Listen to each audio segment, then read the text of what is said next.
I don't think it's any one individual that makes this happen. It's a team effort, and I think we approach that throughout the year. Rodeo isn't usually referred to as a team sport since you have to hold on to that bucking bronco all on your own.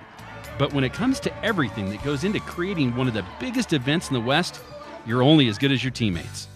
The UTE Stampede Rodeo, held every year in Nephi, Utah, is one of the purest examples of that fact. Putting on this show requires more man-hours and creativity than most of us realize. Basically, it is an effort that takes not only sitting around a table and throwing around ideas, but also traveling out, looking at the different options that there are in the rodeo world and evaluating them and how they can fit specifically into our show. There's so many aspects to it, it's hard to drill down on one specific. Working with the county facility members to make this happen, for the grounds, to the bleachers, the sponsors. Any event of this size is going to have a lot of moving parts, but the UTE Stampede Rodeo takes everything one step further.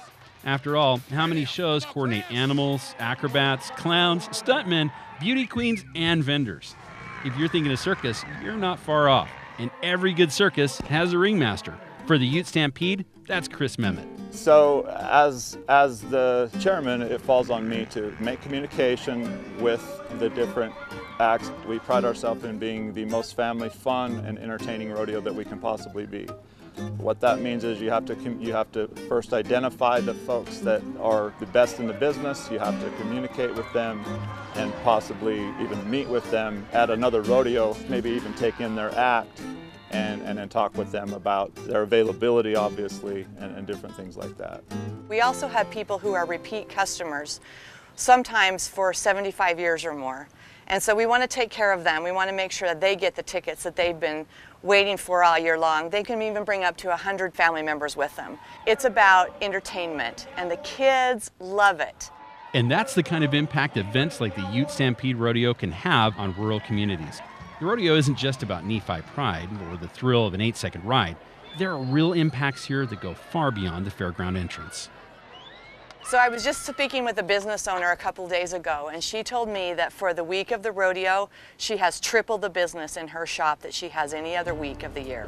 So for Nephi, it definitely increases the volume of people coming through town. It increases the business that the local owners are doing.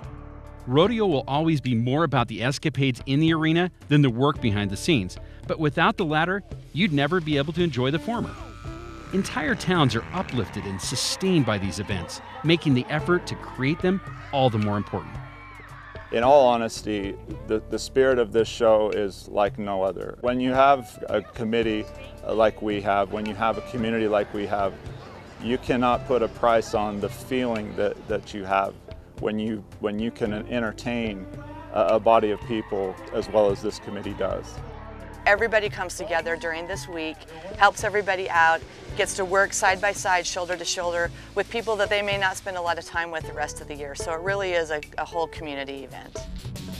From the UTE Stampede Rodeo, I'm Joe Davis.